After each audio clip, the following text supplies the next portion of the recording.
With its thick forests and many rivers, nature has always provided people in the Mt Elgon region with an abundance of food, water, shelter, and security. Mt Elgon used to be a very productive region. The rich volcanic soil produced high-quality crops. However, today, communities in the deforested Mt Elgon are faced with environmental and economic challenges. Land use change and heavy rainfall are causing increasingly damaging floods and landslides. These disasters are occurring more frequently.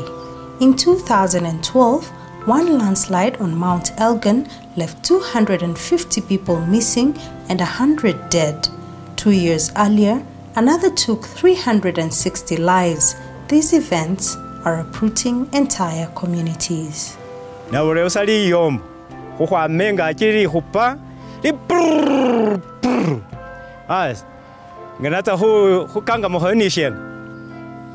It carried 25 houses. We lost 8 people. 4 of them were recovered, and 4 of them remained in the soil. Mt Elgon is deceptively beautiful. But underneath this million-dollar view rests unstable soil that has been depleted of its nutrients because of deforestation, large-scale single farming of maize, and overusing of available land. When you look closer, you can tell that even the maize does not grow well, decaying before it fully matures to produce multiple corn cobs. Mix in heavy rainfall to an already unstable soil structure and you get slope failure. When the rains could come, the water really could run away and they sweep away the topsoil. And even sometimes when the rain is heavy, even the water can be too heavy and it sweeps away some crops, some houses. So it wasn't so good. But how can we work with nature to help us cope with the issues of floods and landslides? In Mt Elgon, communities in high-risk areas are trying to have nature work for them again as they seek solutions for managing floods and landslides. Many people from the community came and we began digging the trenches. They decided to plan to make these trenches so that to hold some water in order not to sweep the crops. It turns out that nature-based solutions are the best way to deal with natural disasters such as floods and landslides. For instance, communities were planting too close to the river, which not only causes soil erosion but also impacts the frequency of floods.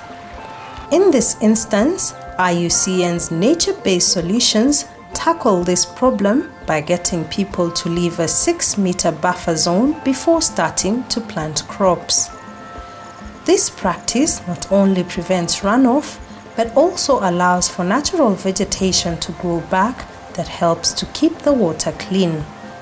In order to slow down soil erosion and water flow, communities are taught to build contour trenches and contour bands. Other conservation training activities include the creation of drainage channels and planting of indigenous trees, shrubs, and grass to soak up excess water. The IUCN nature-based solutions approach started small to test the success rate. Although there are many achievements to highlight, the close working relationship between IUCN, local authorities, and farmers stands out because it makes the project sustainable. The strength of the IUCN project is its integrated approach. It doesn't only benefit environment, the benefits are in education, benefits in agriculture, in infrastructure, as well as in health.